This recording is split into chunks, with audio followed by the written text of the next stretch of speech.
Both are green. Okay. Let me just give you a 6 to 7 minute introduction to this study, basically to answer the question why we undertook this research, which was sponsored by USAID through FHI 360 and MSI. In 2001, Carla Hoff and Joseph Stiglitz wrote, "Development is no longer seen primarily as a process of capital accumulation, but rather as a process of organizational change." This, to me, is a marker of a shift in the last 25 years or so in the development paradigm. Like all such shifts, it's been uneven, it's been fitful, but it has shifted. The paradigm has shifted, in my view, and on two fronts.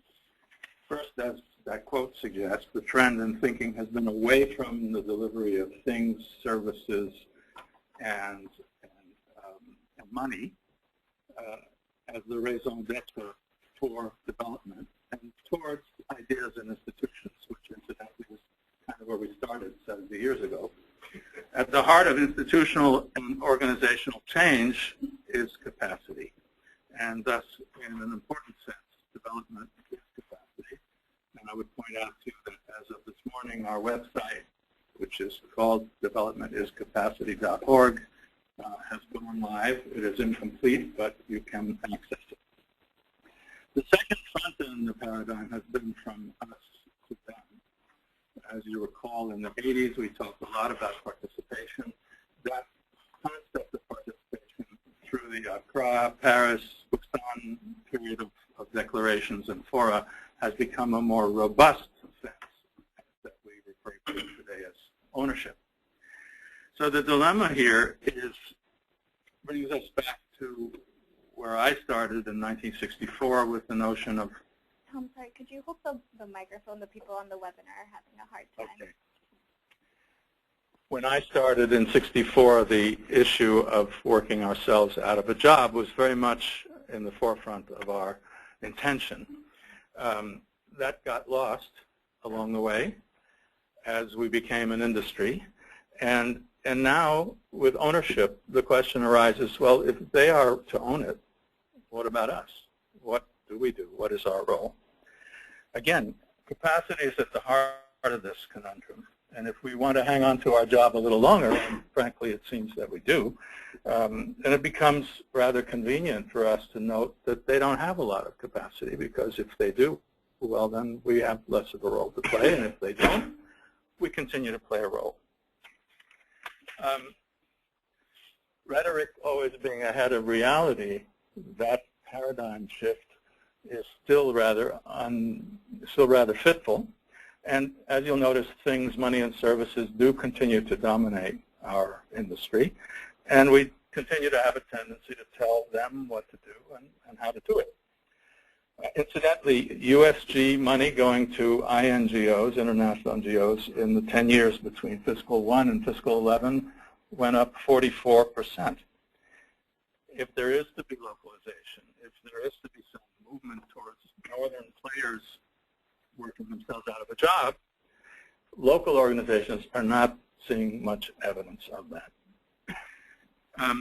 The other reason for doing this study was the administrators, USAID administrators' top-line indicator of 30% resources going to local organizations, including government, by 2015. Just quickly, we went back and looked at the debate on capacity development over many, many years. We have a literature collection that will be accessible on our website of over 250 articles and books and so forth. Definitions are unclear, empirical data is short, et cetera, et cetera. And essentially, not enough understanding of the fact that we are all part of an ecosystem. And in our view, not enough understanding of learning. We did an extremely rough, easily challengeable calculation that in the last half century, approximately a quarter of all the money spent has gone to something that we could call capacity development under many, many different names. We also noted, and this is more accurate statistic, that the amount of donor money spent on capacity development from the 80s to the present has gone up steadily. And then we did a word search of the words capacity development, capacity building, and found an enormous rise in the popularity of those concepts in the literature over an almost 30-year period. Clearly, a lot of money and thought has gone into capacity development, and clearly we have less to show for it than we ought to. So why? Well, again, we think that there's been too much of a one-size-fits-all and normative approach to capacity building. The issue of projects, projectization, and things being short-term and one-off, including capacity development efforts themselves, somewhat supply-driven, again, less than thorough understanding of how people learn, and donor systems themselves discourage the evolution of CSOs, civil society organizations. We think our effort's a little bit different, first of all, in that we are taking an ecosystemic view, and we are rethinking capacity. I'm moving right along here. In the course of the research which we conducted in the 17 months between May of 2012 and September of 2013 in 9 countries, Morocco, Moldova, Peru, Jamaica, Sri Lanka, Nepal, Tanzania, Kenya, and the Philippines. Hope you got all that. And we spoke to 325 entities, of which 70% were true local organizations. The breakdown of the local suggests that we really tried very hard to cover as many types as we could, from consulting firms, think tanks, to university departments, cooperatives, labor unions, and so forth. Over in the top quarter on the right at about 1 and 2 o'clock, you'll see the term DGP. DGP is a USAID program called Development Grants Programs, and it's the first program in many, many years where USAID gives money directly to local organizations. That's really why we did what we did and what we did. And I would emphasize that we were very careful to take off any hat with a USAID logo on it, that we walked into these interviews very much as independent consultants and tried really to get people to relax. They were all one-on-one and two-on-two interviews, and we think we heard things that were quite frank and blunt from a lot of people. You have in the handout a small selection of quotes from people we met. And now I'll just tell you what our plan is. We're divided the presentation into 3 parts. The first part is called We Are Part of the Ecosystem. The second is Capacity Development and Learning. And the third part is the current systems imperatives from control to facilitation. So with that, I'll turn this over to my colleague Evan of Root Change. Root Change, by the way, was engaged by us to undertake part of this work in Tanzania and Nepal, using their own approach to this whole set of questions.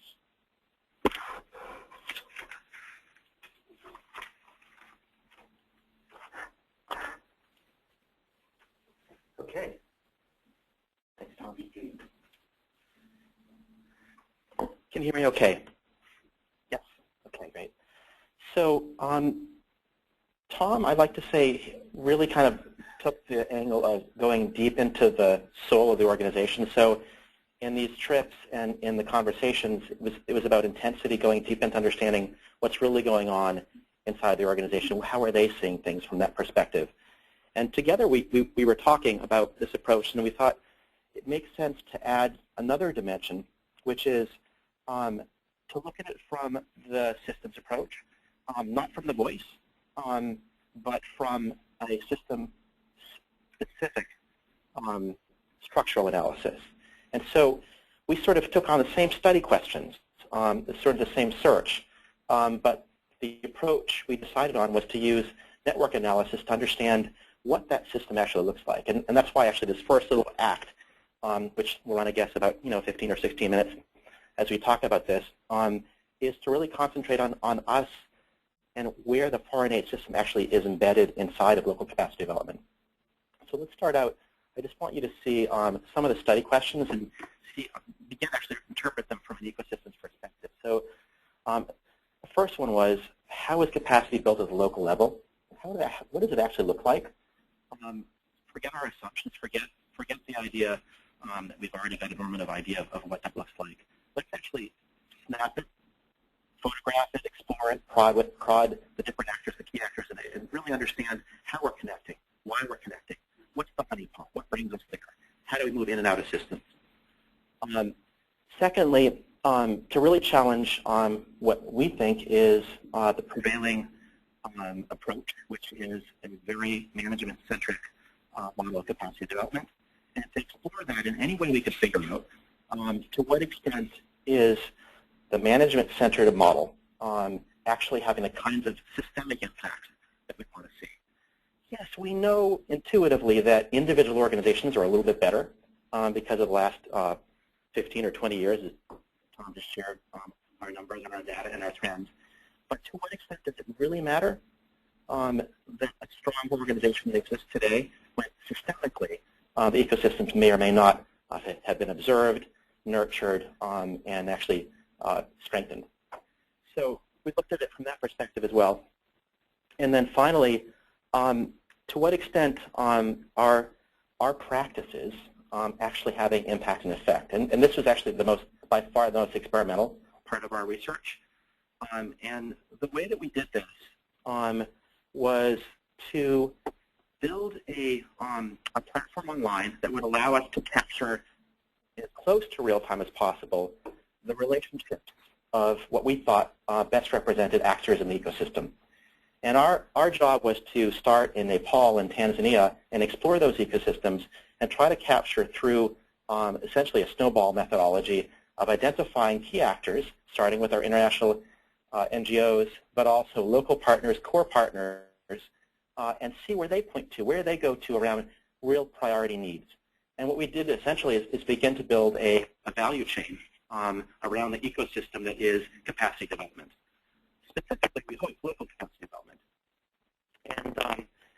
And in this process, we saw new patterns, and we were surprised by a lot of what we were seeing. Specifically, our study originally was going to be focused on what does it look really like in Nepal. Let's talk about it. Let's explore it. Let's share data. What does it actually look like in Tanzania? Let's fill that out. Look for patterns specifically in those two countries. And what we began to see is that the two countries were really performing in radically different ways in terms of how local capacity exchange is happening. And we began to develop a hypothesis that led the rest of our work, and that is specifically that there's an aging or life cycle to local capacity development, and most of that life cycle that we were detecting was about us in the system. And so our role seemed to be almost manifest in this idea that there was a nascent ecosystem where foreign aid had sort of either been just kind of coming in, hadn't been a lot in areas where there's post-conflict environments, or where there had been foreign assistance but we've had to push out. Those were environments where we could capture kind of a nascent environment and what it looks like when there isn't a whole lot of foreign assistance, meaning, i.e., our organization in the mix. Then we discovered in the Tanzanian case that we really had the other extreme. So we used that ecosystem to represent an aging environment. And we then had this sort of crisis of faith because we didn't have a sort of midlife natural flow. And fortunately, we have been doing quite a bit of work in Serbia, which really played the perfect role of capturing that midlife moment. So essentially what we did is first capture real-time relationships and then use that as an archetype to explore what happens in local capacity development along the continuum. When we're first starting out in our foreign assistance model, local capacity development, what happens as we get a little bit larger, and then what happens when we're there for quite a while? What kinds of impacts are there? And I wanted to quickly just, this is not working, so okay. Is it on? It's not flashing green. Yeah. Okay. Okay. So let's take a look. I want to show you what we learned about these archetypes. first, that there are players, okay, and we saw them across all the stages, from nascent to midlife to that aging ecosystem, and they revolve around 4 primary actors. One we call resource hubs. Resource hubs in most environments are international NGOs, and we hunted so hard for authentic indigenous resource hubs, and whenever we began to explore that at the midlife and aging side, it really became quite difficult to find authentic local resource hubs. Why? Because of some behavioral dynamics that emerge in the process. So specifically, this idea of preferential attachment.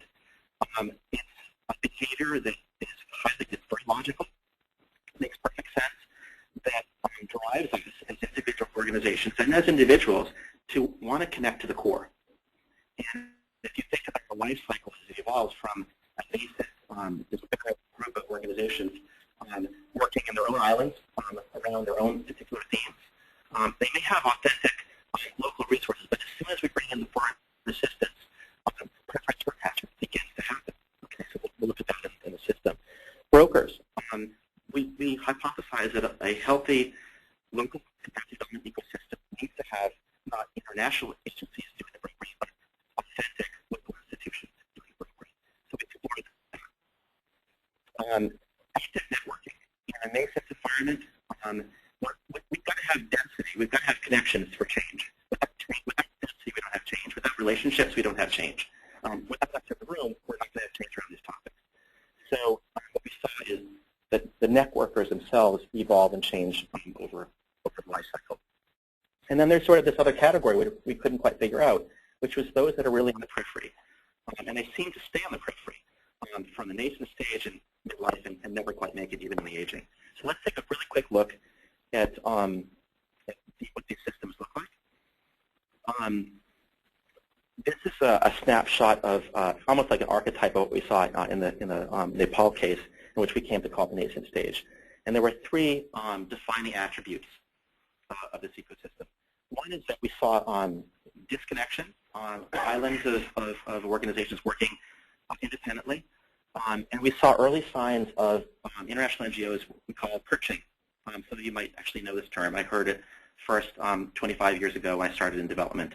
I was out in Vietnam, and I met 3 large organizations that I've known and admired, but they were out there perching. They were exploring opportunities, waiting for funding to happen. And then the other dynamic that we see in the nascent system is a patron relationship with a local NGO. So we have these sort of dynamics where you'll have a local organization connected to a patron, and if it's a European patron, it might be a European NGO or a European donor. And if it's an American entity, we have sort of a separate set of islands. So they have this sort of donor-patron model that seems to kind of populate. And then over time, we had this emergence, we see in the case of Serbia and sort of other midlife archetypes, large-scale programs come in. And some of this is really good stuff, okay? So this was actually sort of the promising discoveries of the study. Think about a honeypot laid out and actually bringing people together, which was helping to build, some connections. And we see, this is, I think we all see this all the time, and I think this is what sort of gives us that positive boost. That says, hey, I think we're making a difference. I saw it when I was just in the field. I saw this positive difference. People are coming together. We feel it. But what we see really quickly is that in an ecosystems assessment, that we're really getting that preferential attachment accelerated. So a couple large-scale programs, and all of a sudden, the organizations are really determined to connect to the core. And connections to one another really are very difficult to stimulate, okay? Think about that, before our next question break. To what extent are our programs actually designed to stimulate connections to directly to local institutions? One-to-one, without us being in the way, without us being in charge of the brokering relationship. It's tough to identify that many. We counted the number of relationships that are dependent on that brokering role of an international agency. And in midlife environments, we go from very low in the nascent, all of a sudden 60 to 70% of all ties are basically controlled or facilitated by international NGOs. And then the central actor becomes, in essence, defined by the international agency and by the core partners that we choose. An incredibly important moment which we sometimes underestimate. Our selection of core partners in our typical models, very powerful and impossible to ever shake up. We are setting things in motion when we focus on the study with those choices that can go on for decades. And then quickly on the aging, which really looks actually kind of like a lovely diagram, isn't it? Actually, we have action, we have connections here, we have better density, but we really see some very, we think, dangerous signs that we need to be really aware of, and specifically a very, very limited set of core partners and local actors that continue to have dominance on the system, and no matter how we try with what-if scenarios to introduce new actors into the core, using network analysis modeling techniques, it was very difficult to bump the relationships of international NGOs, large agencies, and their core partners. So in essence, what we have is this sort of gridlock where new organizations don't have an opportunity to really engage. And what that suggests is that we have problems of homogeneity, insularity, sort of common thinking as islands, and also we saw far less accountability in the sense of connections to local institutions and more arrows pointing to the core. So it makes us wonder, do we actually have a model that might be endangering the accountability downward as opposed to the accountability upward? Okay. Now, nothing that I've just said probably surprises anyone, but what's really interesting is that we begin to see a structural model that undergirds all of our hypotheses.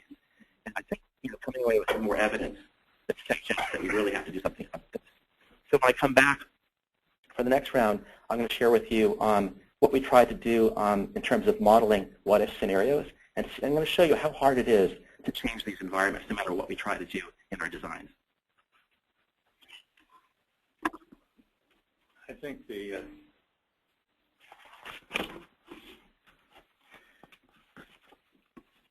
message to take away here is that we are very much part of the system. And to the extent that donors and INGOs go into a new country or a new environment and try to figure out what's going on, they tend to leave themselves out of the picture. But as Evan's work has so clearly shown, it's okay if I change the slide. Did you want to go back to the? Yeah, no, we'll leave that. That's fine. Thanks. Okay. We are right in it, and we are not just right in it, but we are very much a part of it, and a lot of eyes are on us as external actors. I think the other message is that when we do any kind of analysis, and donors and INGOs never do enough, you can never do enough, we must start looking at history, we must look at the political economy, we must look at culture, and we have to also look at ourselves and our influence. I want to touch on civil society in general and expand a bit on what Evan's work has shown. The research mirrored a lot of what has been written about civil society over the last 15 years. We do see exploding numbers. The numbers are astronomical, all in the last 25 years. No one has a handle on these numbers. We're talking about hundreds of thousands, perhaps millions. We have no idea. Definitions are part of the conundrum here. But certainly we saw that there are a lot of CSOs out there who are completely donor-driven. There are a lot of phonies. There are acronyms that you're all familiar with: Bring Goes, Quan Goes, Come and Goes, etc. These, if you want to find a wonderful glossary of such acronyms, go to the Philippines. They have about 100 of them. There are thousands of NGOs, CSOs that don't have a real office, that have no access to internet, that live from hand to mouth. Thousands who work with a good heart but little experience and are very isolated, even siloed intellectually. But there are also thousands who are maturing, sophisticated, savvy, and in our view can hold their own with the best of, quote, any of us. And of the organizations we met and interviewed, our estimation is that well over half, fit in that category. They're really solid, growing, savvy, and sophisticated organizations. What we found, regardless of the cohort, is an issue that's very much connected to what Evan has just presented to you, and that's the issue of codependency. This is a term that comes from psychology. Are there any alcoholics in the room? No? Well, I'm the only one then, I guess. In Alcoholics Anonymous, you may know, the notion of codependency was developed to suggest that an alcoholic is not alone. He or she is part of a network, part of a family, part of coworkers, and they feed on each other in a codependent way, so that the alcoholic looks for support, for sustenance, for approval, and when he or she doesn't get it, that reinforces the alcohol. It's a very complex system. But some of the bad habits that come out of codependency are, of course, dependency itself, low self-esteem, addictions to such things as control, and a degree of denial. Well, we found, interestingly, this syndrome can be applied to looking at a lot of civil society organizations in developing countries. The notion of preferential attachment that Evan just presented fits perfectly into that mix. And we have to recognize that in those countries where we have been a player, again, when I say we, I mean the northern system, the donors and the INGOs, where we've been a player for decades.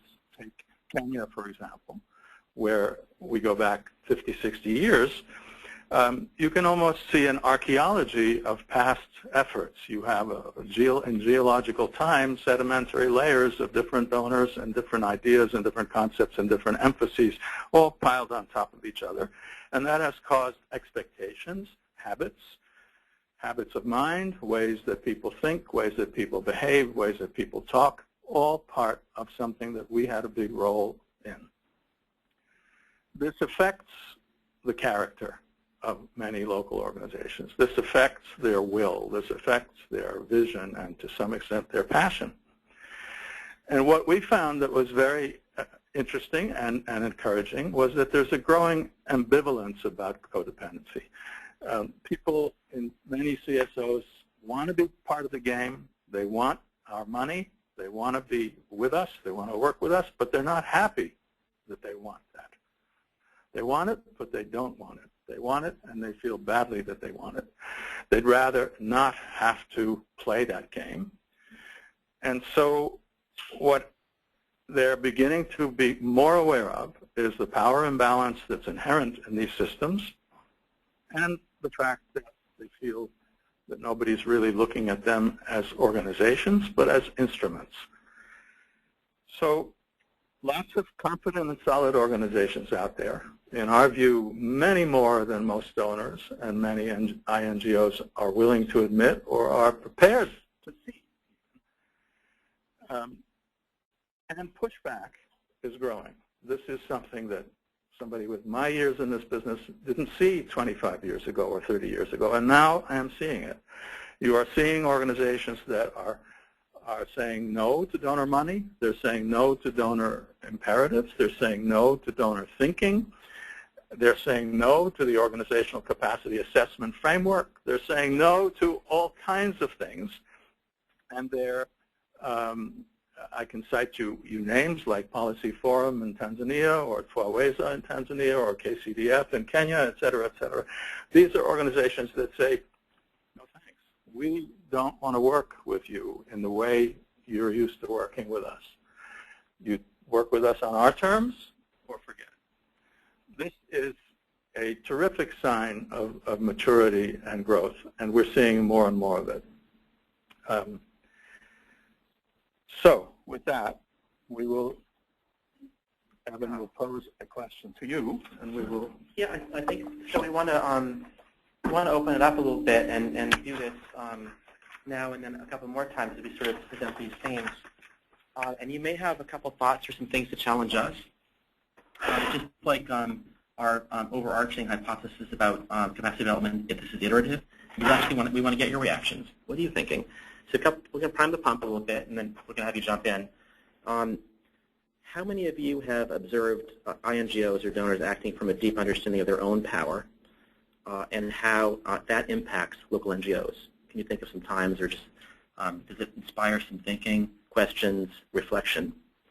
And if I were to ask you about a moment when it became clear to you that international NGOs or donors are having a negative impact on the larger ecosystem, when you sort of began to question, where do we fit in this thing, and how do we pull out, and where are the lines that we operate on, and to what extent we can rely on design solutions to actually extract us from some of the negative implications of our engagement in the local ecosystem, specifically when we are, for example, really controlling 60 to 70% of the linkages and connections, or controlling the brokering terms, or actually controlling the finances, and in essence the relationships in a system. So give us some thought. Those are good primers for you to just think a bit. But if you have some other thoughts, jump in. Yeah. I'll address your. Thank you. Yeah, I'm John Coonrod with the Hunger Project. I think there's 2 points. What you didn't state in your analysis is that there seems to be a vision of a preferred state to which you think it ought to be going. And I know that we had that thought in the early 90s, and we're really confronted in the case of India that the preferred state is vibrant, participatory local democracy, such as emerged in Brazil, and may hopefully emerge in Kenya now. But that unconscious thinking had been, okay, there's the central state, and then there's NGO players, and the central state creates some kind of enabling environment. That's not the desired state. If you look at how our countries work, the desired state is a vibrant interaction at the grassroots level between local governments and local civil society, truly local civil society. And so and we actually had to do a bunch of peace-building conferences between the local elected governments and the local NGOs, because they really saw each other in this patriarchal paradigm as competitors rather than as sort of the central players in people's well-being. So I was wondering if you've given thought to an explicit desired state that kind of defined your notion of capacity development. And is it consistent with a real participatory local democracy, which is where the real action is on people's well-being? Yeah, great question. Do you want to start? Well, and anyone actually we invite to jump into that. We have much more to say, so we'll be getting to something like that. But I would just have a bit of I want to make clear that the distinction between us and them is really critical here. And I'm not so interested in our preferred state. I would like for us to hear their preferred state. Simple. But if their thinking has been totally shaped by a paradigm that correct, we set but up, then. Well, but there are people out there who are now willing to say what's really on their mind. The question is how to get them to say what's on their mind. And if they see you coming with a $sign on your head, they're not going to say what's on their mind. So we need to take more time, develop relationships. If we have a preferred state, it includes that sort of a terminology that let's get to know these people more thoroughly and more deeply. That's, at this point, as far as I'll go on a preferred state. We'll talk a bit more about that later. I totally endorse what Tom just said, and I'm going to add a little bit, because in the work, and we'll share a little bit in a moment, we actually had to answer that question because we set up some modeling to see how can we bump these environments, a nascent or a midlife or an aging ecosystem, into doing something else. But we have to answer the question, what is that something else? Right. What is it? So what we decided that was critical is that local capacity development required, at a fundamental level, local resource hubs that had authentic indigenous knowledge that were trusted peer institutions, and they can be around any topic that we can identify as being critical to any work that anyone in this room is doing right now in the field. And secondly, that there are authentic brokers. So resource hubs and brokers become the players that what we decided had to be really prominent in an ecosystem if we were to say it's viable, it's emerging, or it's healthy. And when we didn't see those two things, we knew we had a problem. And that was one of our critical things. So if you're to say, what's the treatment then? What's our new behavior? It's a focus that is concentrating on manufacturing social capital on behalf of local institutions. And it does mean some presence. It's not that we don't have presence, but it's a real rethinking of how we design our work. And if we actually thought about designing a large multi-year program with the purpose of manufacturing social capital for local institutions, we would do things very differently. Illustratively, why would we choose 11 organizations, 5 organizations, 15 organizations as our core partners? Why would that be the unit? That's a big mistake. So that's sort of a curtain raiser in some of the kinds of things that we'd hope to see in the ideal ecosystem. In the back. I wanted to just give you an example of what I did when I worked for a local NGO for 4 years in Morocco. But you say that for local NGOs, it's more difficult to work with international donors than local donors. I don't think it's exactly the real situation, because in Morocco, for example, when you work with local ministries, it's like a nightmare because they are going to oversee all the expenses that you have made, but they do their work like 3 or 4 years afterwards, and they can tell you, oh, you have given, I lived this situation, 50 kilos of meat this day when you did a seminar, and now you have to pay them back because we don't agree on that expense. And this will never occur with European Union or French Foreign Ministry or international NGO that gives you a subsidy. So I know that local NGOs, they are fundamental. I worked for them for many years, so I totally agree. But on the work that I read, sometimes you go, it's not all good, all bad. I think we have to really find a way to work more together and to keep, for example, the human resources in local NGOs, because this is another problem that we can face. Like, people from local NGOs going to international NGOs because they pay more, a thing like that. We have problems, but I don't think we have to go over the question saying that international NGOs really have a work to do, because yes, they have, maybe differently, but yes, they have. I don't know if I'm clear. Thanks. I think we agree that it's not all bad and it's not all good. We can agree on that. I think we're really just trying to raise the question of what the role of the international donor and INGO community in the future is to be if we're serious about country ownership. One of the things we heard repeatedly, and it almost became a bit farcical. We heard from international people in 9 countries over and over again, almost expressed in the same way, that they are sure that they are needed because local NGOs can't really handle things on their own. And one of the things they can't handle is they can't handle donor money responsibly. This is really a question for the donors. Are donors willing to change the way they see risk? This is something we're going to talk about a little later.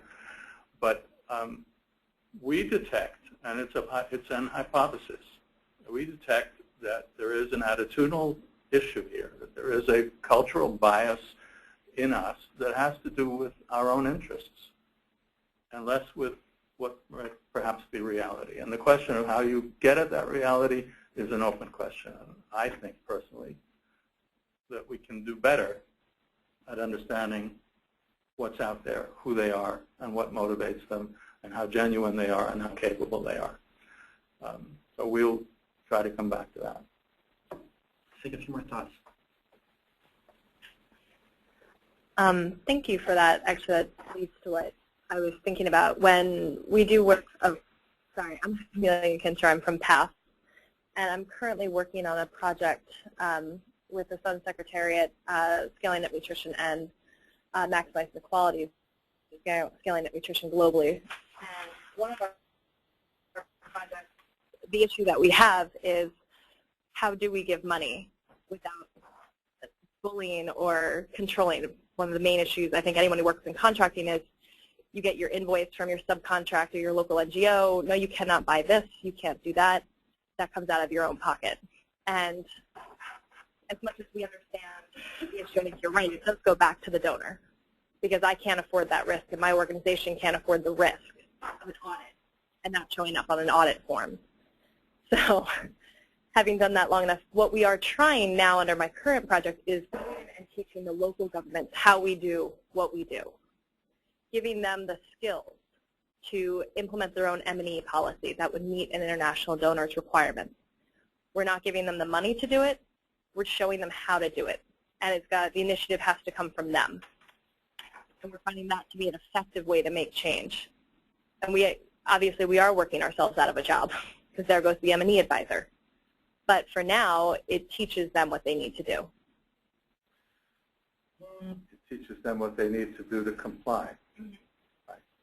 We can change the nature of compliance, however, and that's where we would like to see things head. I have or Evan, did you want to chime in on that? I think it's interesting if we can put names on what kind of capacity that was. I mean, I'm sure that it's probably 3 or 4 kinds of capacity you're building in that. Without knowing a lot, but for sure it's about compliance capacity. And there are moments where compliance capacity is important.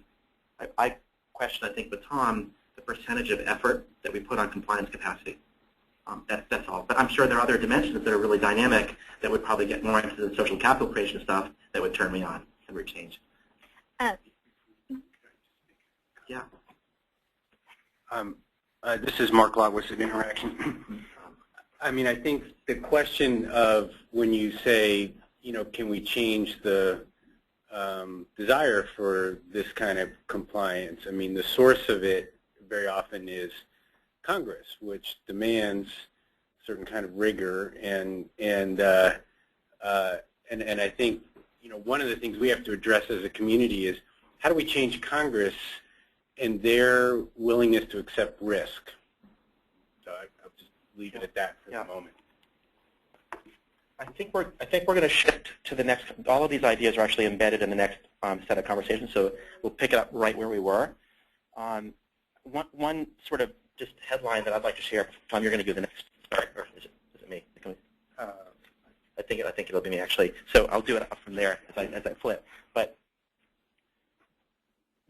what we're proposing actually is a really super rigorous shift, a rigorous shift towards new practice.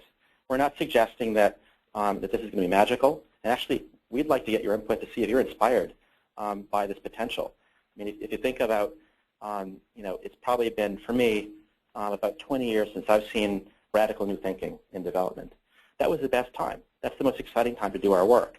So if we begin to ask some hard questions and then actually tackle that with some exciting invention behind it, that actually, it can be a rigorous response. And what we're trying to do is sort of inspire the conversation. Evan, can I pose this question Yeah, from the webinar? I think you might address it in your section. This is from Danielle at the International Youth Foundation. And the question is, I know your research didn't focus on USAID specifically, but the agency used to have a great program under the PBC office called the Matching Grant Program, where PBOs would partner with and build capacity of local NGOs over a period of several years. Do you have an opinion about the effectiveness of this model? We do. We think it's a great model. We regret that PBC doesn't exist anymore.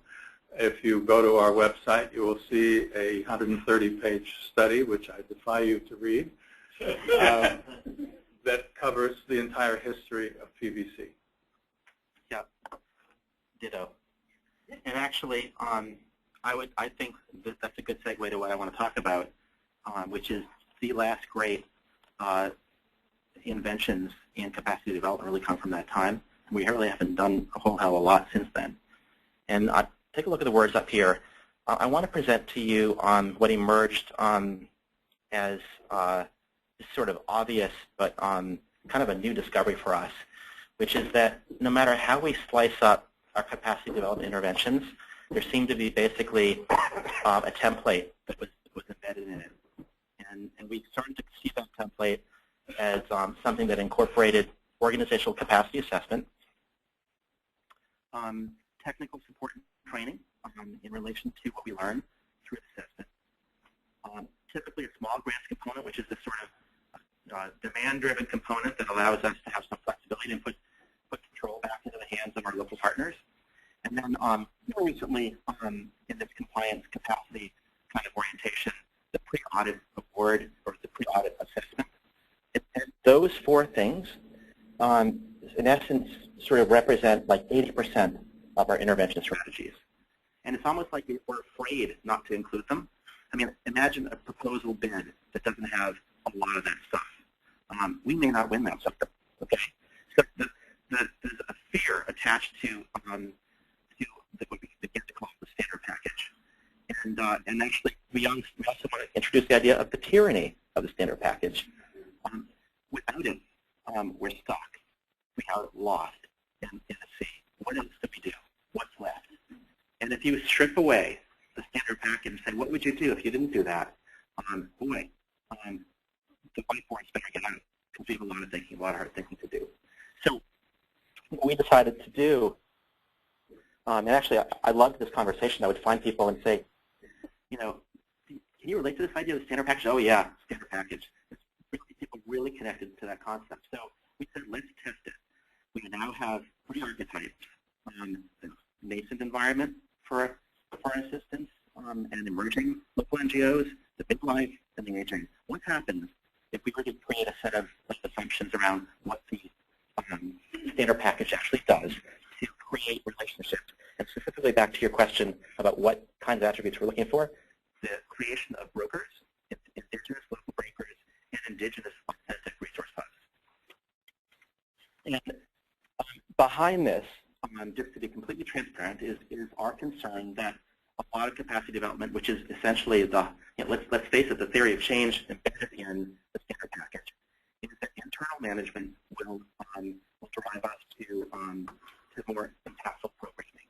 The basic assumption, strong management leads to better programs. And the goal is, therefore, to improve impact through excellence in things like human resource management, M&E capacity, financial management, governance, service delivery. All of those things flow from this theory. And I feel to be a great messenger for you because, in fact, I was strongly involved in not only developing these methods over my years, but also promoting them. And as I look back at it now and realize that that perhaps the theory of change was wrong, we move now to this theory that is embedded in the idea that, in fact, whole systems transformation is the only way to go. And that's scary. It's messy. It's not linear. Every system may be different, but it's also really exciting. And if we actually do have reservations about the efficacy of the standard package, we better start thinking about it. So what we did in the study is explore this idea of effect size. And for those of you that know a leading researcher named John Hattie, who is in the education sector, you can nod if anyone's connecting or just don't do a thing. John Hattie is famous for identifying what are the learning outcomes in traditional formal education, and essentially identifying the effect size of different kinds of interventions with pre- and post-assessment. And what we basically took the playbook from John Hattie and said, we're going to look at some of these models, and particularly we're going to look at the standard package, and we're going to see if we can determine what the effect size is. And one of the beautiful things about effect size is that it allows us to look at the performance of an intervention in relationship to the average of all the interventions we tested. And we chose to test 4. The standard package along with 3 that came up through the conversations that Tom was having in the field, and also some that we had when we were in the field, and then vetted, in particular in Nepal, with a group of about 45 folks representing civil society. And in our analysis, in testing the standard package, we learned a lot. First, that it actually looks pretty good for a while, especially for those of us that have been schooled in the 80s and 90s, and we were out there when there was just tremendous incubation of local institutions, and we actually did capacity building when we were essentially working in nascent systems. There's actually a little bit of there's a nice show. Standard package does pretty well in connecting up disparate islands, and we actually see the emergence of local hubs and some brokers, not much. But when we compared it to 3 alternative models that were engineered specifically around the idea of building brokering social capital, bonding social capital, and bridging social capital, boy, did we see a radical difference. I'm going to show you what this looks like. And I realize that the images will come fast, but we determined that the effect size, which means that things are on average just good enough, okay? Just good enough was 0.40, okay? So in other words, if something was performing below that, it wasn't even as good as average. And if it was performing above, that we had something that was sort of interesting, all right? And in the nascent ecosystem on the left, we can see that it's actually just enough performance. It's actually, it's a little bit below the average that we'd like to see. So it's not stellar, but we are actually seeing something kind of that enough that as a practitioner, I believe in it. I came from the field, I did it, and I believe that I saw it. Because actually, something did happen. Change did happen. The problem is that we've never been particularly good students about how much change we're actually incorporating. And without really, and this is, I think, Mark, where the rigorous thing comes in. We need to be rigorous about what's actually working and operate from a theory of change that actually challenges the standard package, what we call the capacity 1.0 model, and look at something that's a little bit different. So if we shift our theory of change, and we look at how it performs even as a sort of fair to middling change instrument, look at the mid and aging. I didn't even bother putting in the aging in this because it's a 0. It's incredibly different to shift relationships once we've been in systems for a long time. We introduced 3 alternatives. They all sort of with light touch as a sort of overarching model. One of them was this idea of local capacity hubs. What would happen, and this was vetted with a whole bunch of folks in the field, they thought this was going to be a great idea, and we thought it was a great idea. We're going to take donor funds, and we're going to invest in money. It's going to go into 3 to 4 local institutions over the course of 2 years. We're going to try to build up their convening power, some of their expertise. They'll get some small grants to refine some of their own internal knowledge based on their own needs. And we're actually going to engineer, we're going to socially engineer strong local institutions to act as local hubs. And we're going to monitor that through these things like network analysis. And what we discovered is it was disappointing. And it was a surprisingly disappointing show. While we did pretty well in the resource hub side, we didn't do particularly well in generating lots of real brokering, because that intervention doesn't do anything about building connections. Okay, so in other words, the stage setting, the convening space, didn't have the right design to really make that happen. And I think it was John from Hunger Project. Yeah. So John, your question sort of is apropos here. If what we're looking for includes both indigenous resource hubs and authentic brokering relationships with local institutions, then we just didn't feel like we had a powerful model in the LCD hubs model. But what we did see is better performance around a few other ideas. And again, these are just meant to be illustrative about a light touch and how it can have an impact. We explored the idea of small grants around action research with short time-bound cycles and incentives built on high performance and good delivery. And there was some social engineering here. We decided that you had to work in triads. No single organization could work alone. You had to identify at least 2 other partners. And if you were successful, you could come back for another round. In fact, you could get 2. But you had to introduce another partnership. So in other words, it was built on a sort of snowballing, relationship-building kind of archetype. And we see that as being a foundational model that we can explore to be much more higher effect. And those are the kinds of models that show both in terms of building indigenous resource hubs and brokering and modeling as being promising.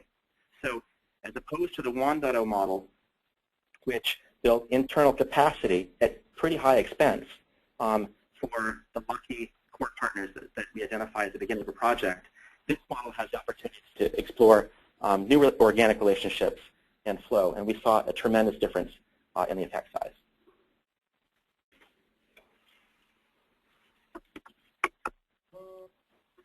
What I think Evan and I would like to put out as a proposition to you, and it is one that's a little radical, is that, as Evan's suggesting, there is no hard evidence out there of any correlation between organizational effectiveness in development, not compliance, but organizational effectiveness in development work, a massively complex endeavor, and capacity 1.0.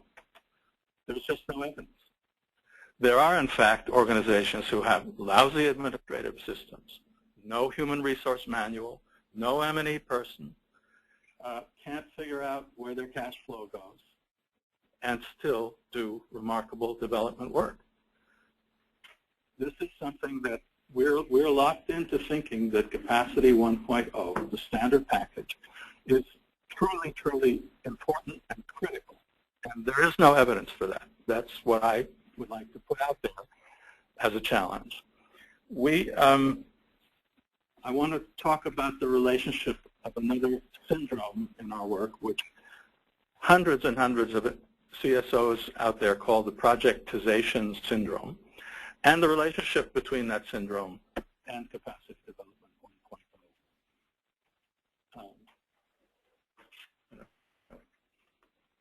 Try to move up here. Okay. The key metaphor in the standard package is the engineering machine metaphor. Capacity 2.0 is rather different. Here's, in fact, a model from our friends at USAID, which uses the word engineering in it. Here is one where you can see the machine, quite apparent.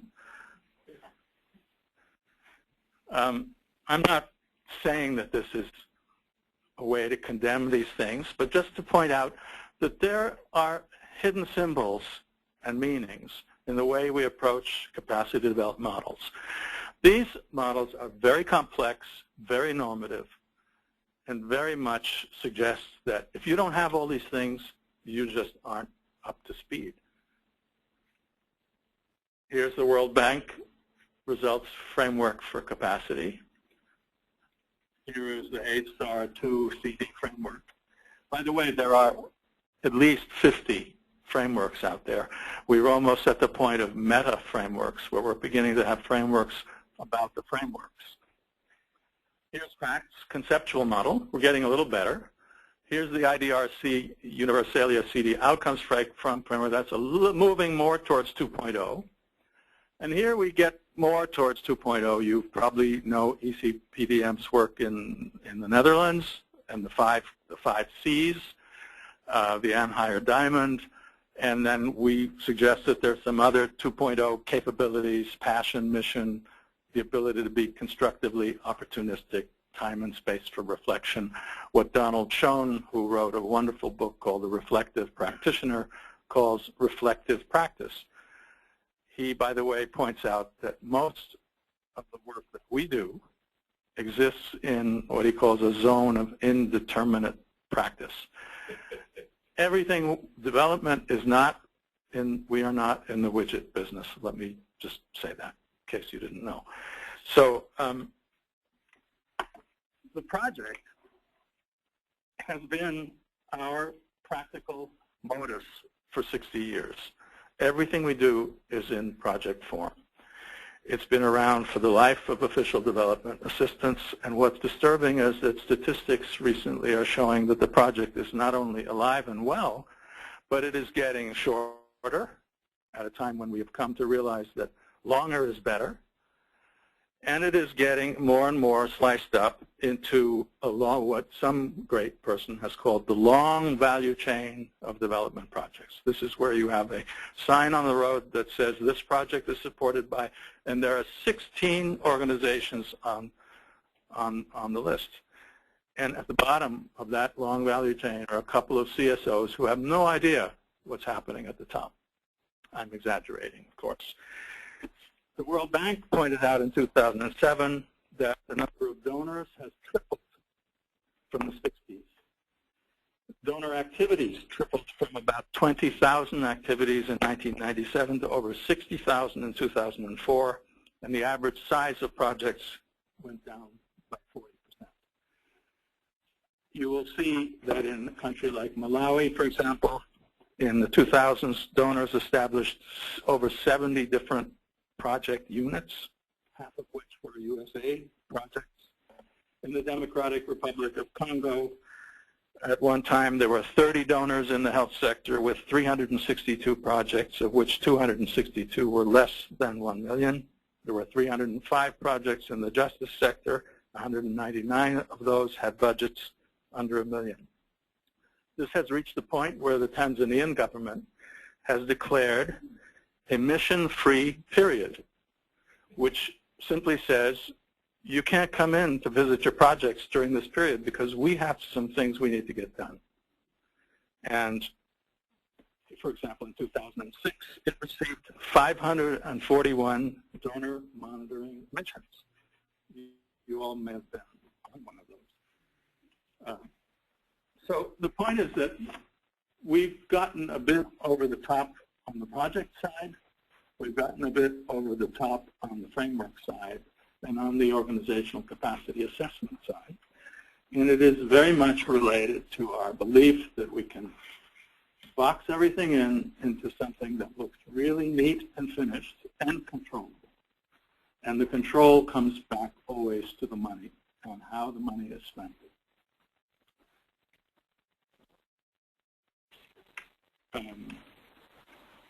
I just want to point out what projectization does, and Evan has alluded to this. This is the life cycle that we thought we'd find. A modified growth and then down, and then you pick up again at the end, structured growth, bare existence, or you go out of business. But this is in fact what we found much more often. A 10, 12, 15-year pattern of an organization going from pillar to post, going from 3 donors to no donors, from $80,000 in funds to $5,000 in funds, from having a full office of staff to having only 1 person, and back up. Sorry, okay, so that type of thing is called projectization, and projectization obviously has an effect on learning. How do you develop as an organization when your pattern is like that? How do you develop as an organization when you are being visited by so many donor missions, and when the projects that are out there in the requests for proposals are really shorter and shorter? In the DGP program in USAID, starting in 2009, roughly half of the projects were under 18 months in duration. Now, obviously, for a CSO to get its feet on the ground, to get going, to learn, to become effective, even if what they're doing is just delivering cargo, takes time. And at the end of this thing, you get people involved in the burn rate syndrome. And the burn rate tends to singe a lot of these small organizations because they're being told, you've got 2 months left and you haven't spent all the money. And this is a slap on the wrist. Okay. I'm not sure how we're going to do on time, but one of the things that we were hoping to get to in the last part was to talk about how all of these syndromes and patterns are related to measurement and the current enthusiasm for evidence. And you may recall Andrew Nazio's paper in which he talked about USAID suffering from obsessive measurement disorder. And we think this is very much a real and chronic problem. And we were hoping to have the time to address some of these donor and northern imperatives.